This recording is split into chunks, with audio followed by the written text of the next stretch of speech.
Qual o verdadeiro sonho do Luffy que ele só vai realizar mediante a se tornar o rei dos piratas?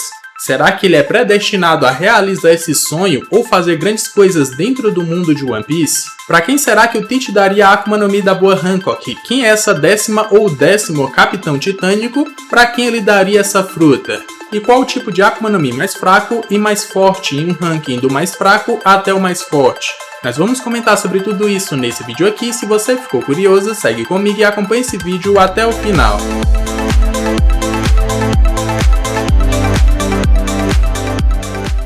Fala galera, meu nome é Lucas. No vídeo de hoje nós vamos responder algumas perguntas que vocês mandaram no post lá na comunidade do canal, lá no meu Instagram ou aqui embaixo nos comentários desse vídeo. Então deixa sua pergunta para o próximo Sogeking Responde, que ela pode aparecer aqui em vídeo. Por enquanto, vai deixando aquele likezão, se inscreve no canal se ainda não for inscrito, e agora sem mais enrolação, bora pro vídeo. Wayne's Food perguntou: será que o Nika sempre foi um ser humano, mas de uma hora para outra ele se tornou um deus? Essa questão do Nika se tornar um deus ou ele ser o deus do sol é mais alguma coisa relativa aos feitos dele e mais a um título. Não que ele realmente seja um deus que tem o poder do sol. Na verdade, pode ser que lá em 800 anos atrás, ele era só um cara que era muito alegre, ganhou os poderes de borracha por alguma experiência, depois que ele morreu, a sua consciência junto com o seu poder acabou entrando para uma fruta. Mas lá naquele momento, com os seus poderes e com a felicidade que ele trazia, ele tinha força o suficiente para libertar os escravos. Por isso que a sua figura era vista como uma figura de iluminação, que trazia ali o clarão no fundo do poço para aquelas pessoas que eram escravizadas. Mas não é nada referente aos seus poderes serem poderes de um deus, é mais como se fosse um título. Assim como as pessoas em Jaya colocavam títulos de deuses em várias coisas, até aquela cobra gigante, a ancestral da Nula, era conhecida ou era chamada de deus. Terra, chuva, vento, tudo isso também era considerado deus. O próprio Enel é um ser humano de uma raça diferente, mas se intitulava deus, e todo mundo na ilha acreditava que ele era um deus. Então essa questão do Nika ser um deus ou deus do sol é mais uma figura, ou é mais a figura que ele representava como um ser que trazia luz ou trazia a esperança às pessoas que eram escravas. Eu acho que nada mais do que isso. Otaku FC perguntou: será que o segundo sonho do Luffy é ter uma família que poderia ser igual ao do Roger, que ficou todo feliz sabendo que ele iria ter um filho? E o bando ter ficado surpreso foi porque ninguém esperava que o Luffy tivesse um tipo de pensamento desse. O Roger desistiu desse sonho sabendo que ele iria morrer logo. Bom, sobre esse segundo sonho do Luffy, que na verdade pode ser considerado o primeiro, porque se tornar o rei dos piratas é só um meio pelo qual ele vai atingir esse segundo sonho, é algo mais intrínseco ao Luffy. Assim como as palavras da Nami, a reação de todos os Mugiwaras, a gente tem que é algo que só o Luffy pensaria em fazer, ou isso é tão Luffy, é tão jeito Luffy de ser. Então a gente não pode pensar que é algo simples que qualquer pessoa pode ter ou pode querer. Tem uma família, a maioria das pessoas quer ou tem. Um exemplo que o Oda trabalha bem em One Piece é a família do Capone Gangbei.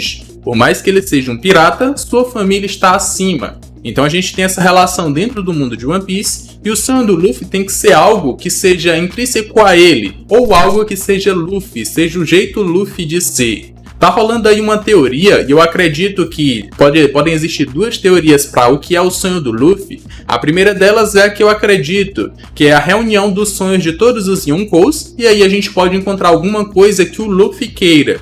Porque, assim como o Rei dos Piratas equivale a 4 Imperadores do Mar, ou quando o Rei dos Piratas morreu tivemos 4 Imperadores, pode ser que o sonho do Rei dos Piratas foi quebrado em 4. Eu acredito nessa teoria. Mas tem uma segunda, que parece que o Gaimon deu spoiler do que pode ser o sonho do Luffy. Na hora que eles vão se despedir, o Gaimon fala: então vai se tornar o Rei dos Piratas e cumpre o mundo. Então pode ser que esse aí seja o sonho do Luffy. O sonho do Luffy é comprar o mundo de One Piece para que ele possa libertar todas as pessoas e todo mundo possa ser livre dentro do mundo de One Piece. Isso é um sonho que é tão Luffy, ou é tão jeito Luffy de ser, que realmente pode se concretizar. Até porque uma segunda definição que o Luffy deu para o que é Rei dos Piratas ou para o que é se tornar o Rei dos Piratas é ser o homem mais livre do mundo. o que significa que não tem local para onde ele não possa navegar. E se ele quer isso para si, por que ele não vai querer para as outras pessoas? Então pode ser que esse sonho, ou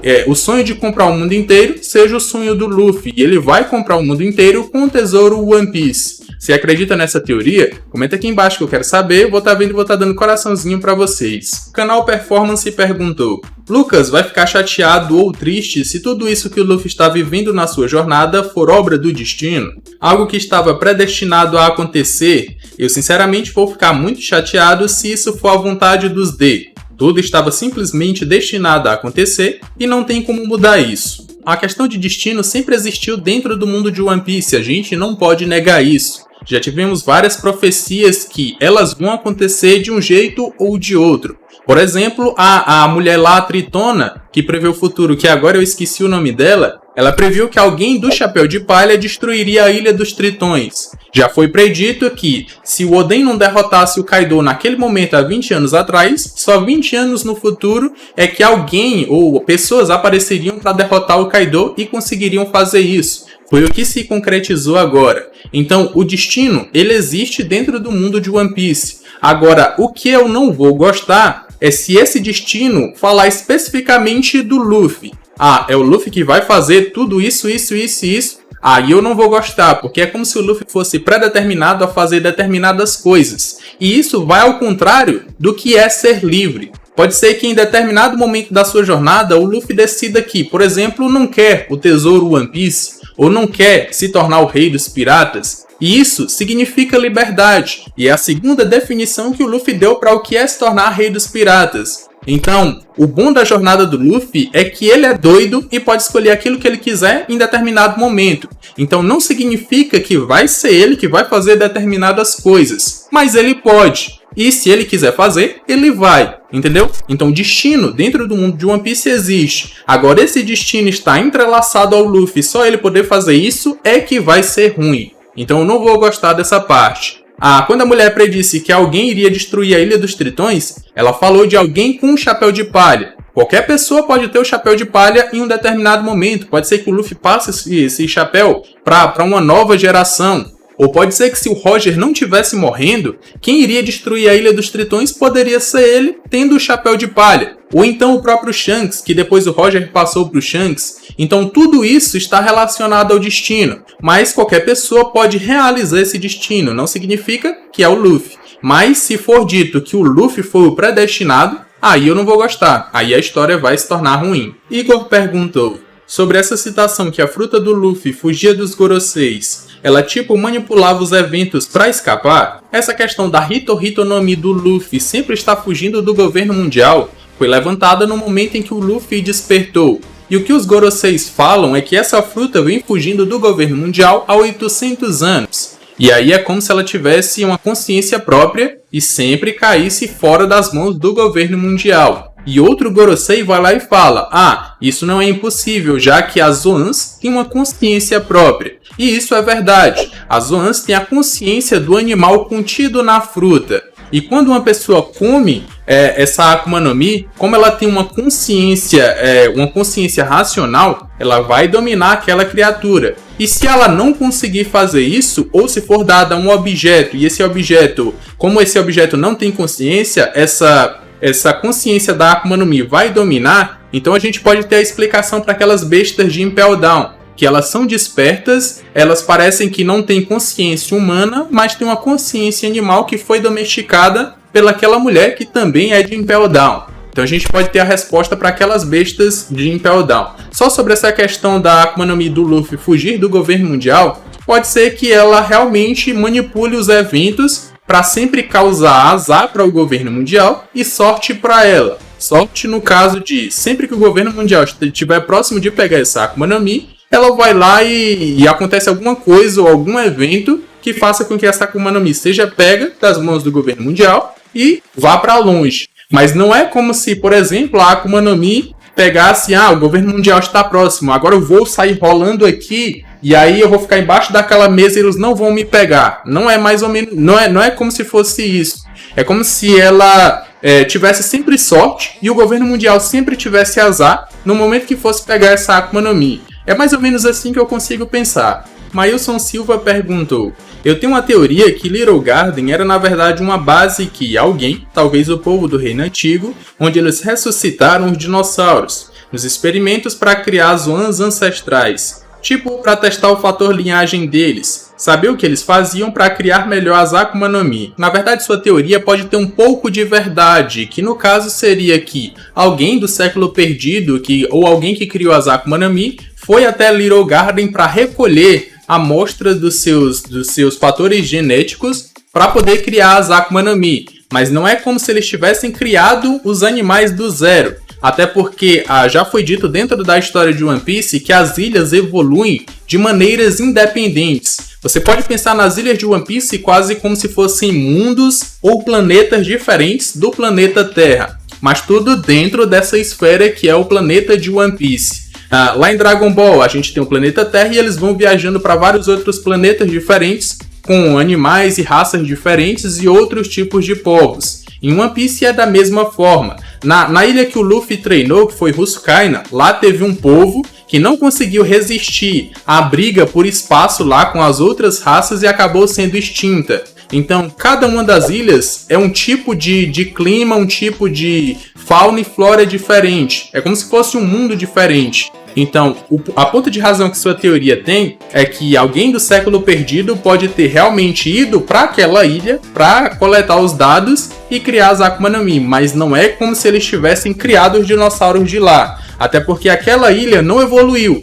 Várias outras ilhas evoluíram, os dinossauros foram mortos e outros povos nasceram, outras tribos nasceram. Então é mais ou menos assim que o mundo de One Piece funciona. Não é como se eles tivessem criado, mas podem ter utilizado deles para criar as Akuma no Mi do tipo Zoan. Nuspera perguntou: mas os pacifistas podem ser um exemplo que os poderes de Logia podem ser copiados, já que eles soltam os raios lasers do Kizaru. Na verdade não, eu estava até procurando algum momento em que foi mencionado que os lasers do Kuma ou dos pacifistas são uma cópia exata dos poderes do Kizaru. Eu não encontrei essa parte, se você encontrar ou souber, comenta aqui embaixo que depois eu posso olhar. Mas o que eu acho que foi dito é que os lasers dos pacifistas e do Kuma são como os lasers do Kizaru, ou seja, eles mimetizam um tipo de raio laser, e não que é o poder do Kizaru copiado dentro daquele corpo, entendeu? Até porque o Franky conseguiu mimetizar também um raio laser, que é o Radical Beam, e é um laser muito mais potente, ou a gente pode considerar assim, do que o dos pacifistas, que até o Caesar Clown ficou interessado nesse laser. E o Franky conseguiu fazer isso sozinho, seguindo os planos do Vegapunk, lá na sua ilha natal. Então não é como se o Franky tivesse agora alguma parte ou fragmento do poder do Kizaru. Até porque na época que o Vegapunk morava na sua ilha, ele ainda não fazia parte, ou teoricamente ainda não fazia parte do governo mundial. Então não teria como ele ter copiado os poderes do Kizaru naquela época. Mas o Franky conseguiu fazer um igual. E os pacifistas e o Kuma também têm uma maneira de mimetizar esse poder. Mas não é como se fosse copiando os poderes do Kizaru, mas sim mimetizando. Ou tentando recriar algo parecido com aquilo. Então, não. Até esse momento, a gente não tem exemplos de pessoas com poderes do tipo Logia que são copiadas de outros poderes que já existem. Assim como a gente já viu com a Zoan. A Zoan é possível. As Logias e Paramécias, até agora não. O Oda até falou em SBS. O Caesar Clown ainda não conseguiu ultrapassar essa barreira e o Vegapunk também não. Mas pode ser que ele tenha conseguido. Ele deixou em aberto, mas não confirmou que o Vegapunk conseguiu. Até porque ele só mimetiza nos pacifistas e o próprio Franky tem isso. Então, ainda não. E que Tanjiro perguntou: eu tenho uma dúvida. Os usuários de Zoan são tão fortes quanto Paramécia ou Logia, tipo sem Haki, sem despertar, só com a fruta ingerida? Bom, a gente pode tentar fazer um ranking da mais fraca até a mais forte das Akuma no Mi, no geral, sem levar em conta particularidades entre Akumas no Mi ou interação entre Akumas no Mi. Lá embaixo a gente vai ter as Zoans, porque as Zoans são mais fracas, no geral, não levando em consideração os particulares. Porque basicamente o que esse tipo de Akuma no Mi dá para o seu usuário é um conjunto de características do animal daquela fruta, mais aumentos de físico, velocidade, força, e é basicamente isso que esse tipo de Akuma no Mi dá para o seu usuário. Acima das Yuans nós temos as Paramécias, que dão poderes parecidos com os de Logia, só que não é um elemento da natureza e não permite que o seu usuário se torne tangível. Então aqui o usuário pode criar o seu elemento ou transformar o seu corpo de maneira indefinida, sem problema nenhum. Aí tu pega e compara qualquer Zoan normal com, por exemplo, a Akuma no Mi do Magellan, a Akuma no Mi do Veneno, muito apelona, ou a Akuma no Mi do Barba Branca, que pode destruir o mundo inteiro, ou então a Akuma no Mi, sei lá, do Kuma. As Paramécias têm poderes diversos, é a categoria com poder mais diverso dentro da obra de One Piece, e por isso elas podem ser consideradas como mais fortes que as Zoans, no caso geral, não particular, só lembrando. E acima delas, nós temos as Logias, porque o seu usuário ganha um atributo da natureza, um atributo elemento para que ele possa utilizar. É como se ele se tornasse, a partir daquele ponto, a personificação da natureza ou de algum elemento da natureza. Algum elemento da natureza fica melhor. Então ele pode criar esse elemento de maneira indefinida, como se ele fosse um desastre natural, e também pode se tornar ou transformar o seu corpo naquele elemento, se tornando intangível. Então, levando em consideração só o geral sem particularidades, a gente tem Zoans, Paramécias e Logias, Logias sendo as mais fortes. Aí se a gente for considerar as Zoans míticas, aí já é uma outra discussão. Se a gente for considerar que tem Paramécia que consegue bater de frente com Logia por causa do seu elemento, aí já é outra discussão. Mas no geral nós temos que as Zoans, Paramécias e Logias nesse ranking aqui, da mais fraca até a mais forte. Bru perguntou: se o Barba Negra realmente tivesse pretendido pegar a fruta da Boa Hancock para dar para o 10º Capitão Colossal, que ainda não conhecemos, qual seria a sua opinião de quem poderia ser? Bom, eu nunca tinha pensado para quem especificamente poderia ser. Eu imaginava que poderia ser para esse 10º Capitão Pirata do Teach, que a gente ainda não conhece. Mas depois de ver sua pergunta, eu até que imagino algum cenário de um personagem específico que pode ter essa Akuma no Mi e que faria muito sentido ter essa Akuma no Mi por sua beleza. Que no caso é a antecessora da Boa Hancock dentro da hierarquia das Kujas. Que foi dito pelaquela velha que ela morreu, mas também foi dito que a antecessora dela morreu. Que nesse caso, o agora foi revelado que é a Shaki. A Shaki, aí vem essa pessoa e vem a Boa Hancock. Então, se for pro Teach dar uma Akuma no Mi ou essa Akuma no Mi para uma pessoa que vai utilizar dela da melhor maneira possível por sua beleza, por que não uma outra Kuja que a gente ainda não conhece ou que a gente ainda não viu a sua aparência? Que no caso seria a antecessora à Boa Hancock. E essa antecessora pode estar viva, porque foi dito que a Shaki morreu por amor, porque ela é a antecessora dessa mulher, só que a Shaki está viva. Então, a velha falou que morreu, a própria velha falou que quase morreu, mas falou que essa antecessora da Boa Hancock morreu. Só que a Shaki também foi dita que morreu, mas está viva. Então essa mulher também pode estar viva e pode ser ela, ou pode ser para ela, que o Teach estava pensando em pegar essa Akuma no Mi. Pode até ter sido um pedido dela em querer essa Akuma no Mi da sua predecessora, ou da pessoa que veio depois dela, que no caso é a Boa Hancock. E aí ela mostraria que poderia utilizar esse poder de uma maneira muito melhor, porque ela pode até ser revelada ser mais bonita que a Boa Hancock, porque ela ainda não foi revelada. Até o momento, a Boa Hancock é a mulher mais bonita do mundo. Mas depois que essa mulher for revelada, pode ser que seja ela. E ela queria os poderes da Boa Hancock. O que você acha? Comenta aqui embaixo que eu quero saber. Quinto perguntou: o que acontece se destruir uma Akuma no Mi antes de alguém adquirir os poderes dela? De início, essa pergunta pode até parecer um pouco boba, porque eu poderia só dizer: o monstro ou o poder que está nela vai reencarnar em uma outra fruta próxima que pode ser daquele mesmo tipo. E aí aquela fruta vai se tornar uma nova Akuma no Mi. Mas a gente pode discutir um pouco mais sobre isso. Primeiramente, a gente já viu que uma Akuma no Mi pode ser partida, cortada, que ainda vai continuar, o seu poder ainda vai continuar dentro daquela fruta. A gente tem como exemplo o Kaku e a Califa. Parece que a Califa cortou a fruta antes de comer, então só cortar não causa nada. E o próprio Ace dividiu a sua Akuma no Mi com o Masked Deuce. E os dois, cada um comeram uma banda da Akuma no Mi e não aconteceu nada, o poder continuou dentro da fruta. Então a gente pode pensar que não é qualquer dano em uma Akuma no Mi que vai fazer com que aquele poder renasça em uma outra fruta. Mas pode ser que se ela for completamente destruída, aí sim ela vai precisar renascer em uma fruta próxima para se tornar uma nova Akuma no Mi.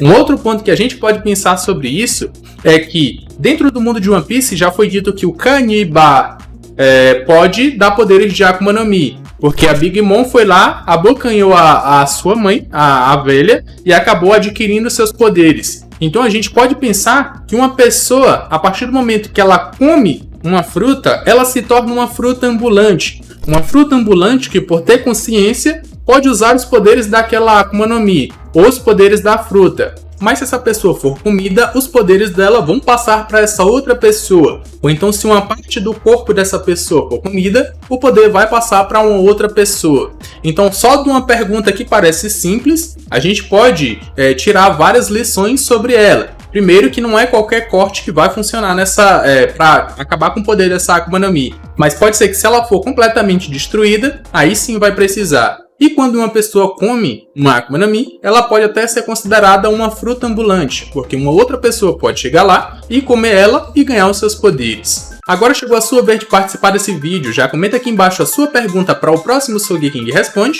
que eu vou estar vendo e vou estar dando coraçãozinho para vocês. Também deixa lá na comunidade e lá no meu Instagram. Pode deixar até nos 3 locais, que a chance da sua pergunta aparecer é maior. Agora já vai deixando aquele likezão se você tiver gostado desse vídeo, se inscreve no canal se ainda não for inscrito e for novo aqui, a gente tem vários vídeos de One Piece. Tô deixando aqui na tela final os 2 últimos vídeos aqui do canal, eu me despeço por aqui, um abraço e valeu!